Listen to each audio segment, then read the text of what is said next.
നമ്മുടെ സഭയുടെ സാന്നിധ്യം എവിടെയെല്ലാം ഉണ്ടോ അവിടെ 3 തരത്തിലുള്ള സ്ഥാപനങ്ങൾ നമുക്ക് കാണാൻ സാധിക്കും. ഒന്ന്, വിദ്യാഭ്യാസ സ്ഥാപനങ്ങളുണ്ടാവും.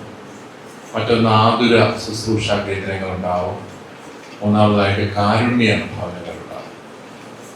ഈ ആദ്യത്തെ 2 ശുശ്രൂഷകളും ചിലപ്പോഴെങ്കിലും വിമർശിക്കപ്പെടുന്നതാണ്, നമ്മുടെ ആശുപത്രികളും നമ്മുടെ വിദ്യാഭ്യാസ സ്ഥാപനങ്ങളുമെല്ലാം. എന്നാൽ ആർക്കും വിമർശിക്കാനാവാത്ത, ആർക്കും അനുകരിക്കാനാവാത്ത രീതിയിൽ സഭ ചെയ്യുന്ന ഏറ്റവും വലിയൊരു ശുശ്രൂഷയാണ് കാരുണ്യ ഭവനം. ഈ ഭവനവും ഹോം ഫോർ ദ ഹോംലെസ് ആയിട്ടാണ് ആരംഭിക്കുക. ഇത് നടത്തുന്നത് ഭവനമില്ലാത്തവർക്കുള്ള ഒരു വലിയ ആശ്രയമായിട്ട് ഈ ഭവനം മാറുകയാണ്. അത് സഭയുടെ കാരുണ്യത്തിൻ്റെ ഒരു മുഖമാണ്. നമുക്കറിയാം, ദൈവപിതാവിൻ്റെ കരുണയുടെ മുഖമാകാൻ വേണ്ടിയിട്ടുള്ളവരാണ് നമ്മളെല്ലാവരും. ഈ ഭൂമിയിൽ നമുക്ക് ചെയ്യാൻ പറ്റുന്നതും അത് മാത്രമാണ്, നമ്മൾ ചെയ്യേണ്ടതും അത് മാത്രമാണ്.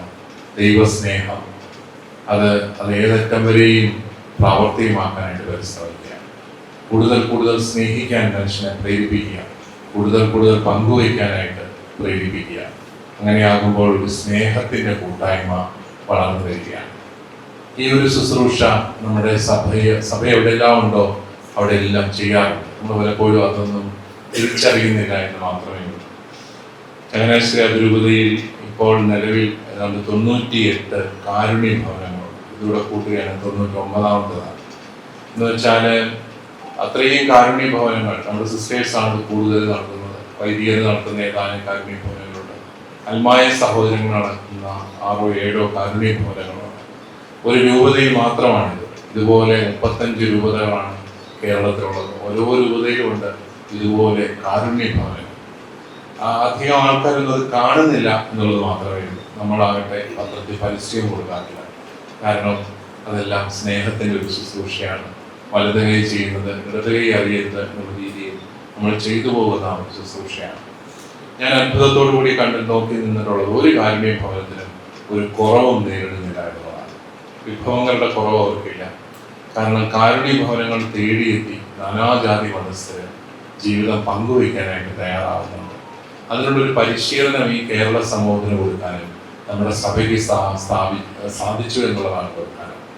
നമ്മുടെ സഭയുടെ സ്ഥാപനങ്ങളിലൂടെ പഠിച്ചിറങ്ങുന്ന നാനാജാതി മതസ്ഥരായ ലക്ഷക്കണക്കിന് കുട്ടികൾക്ക് ജീവിതത്തിൽ ഏതെങ്കിലും ഒരു ഘട്ടത്തിൽ ആർക്കെങ്കിലും ഒരു കാരുണ്യ പ്രവർത്തനമെങ്കിലും നടത്താനുള്ള ഒരു പരിശീലനം നമ്മൾ കൊടുക്കാറുണ്ട്.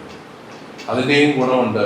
കാരണം നാനാജാതി മതസ്ഥര് ഈ കാരുണ്യ ഭവനങ്ങളുമായിട്ട് സഹകരിച്ച് പ്രവർത്തിക്കുന്നത് അതുകൊണ്ട് കൂടിയാണെന്ന് ഞാൻ വിശ്വസിക്കുകയാണ്. ആ രീതിയിലെല്ലാം ദൈവസ്നേഹത്തിൻ്റെ വലിയ പ്രകാശനമായിട്ട് ഈ ഭവനവും മാറും. അത് ഈ പ്രദേശത്തിന് മുഴുവൻ ഒരു വലിയ അനുഗ്രഹമായിട്ട് മാറും. പ്രിയപ്പെട്ട അച്ഛന്മാരുടെ സാന്നിധ്യവും ഈ ഇവിടുത്തെ കാരുണ്യ പ്രവർത്തനങ്ങളും എല്ലാം അനേകരെ കൂടുതൽ പങ്കുവയ്ക്കാനും കൂടുതൽ സ്നേഹിക്കാനും എല്ലാം പ്രേരിപ്പിക്കുമെന്നുള്ളത് യാതൊരു സംശയവുമില്ല.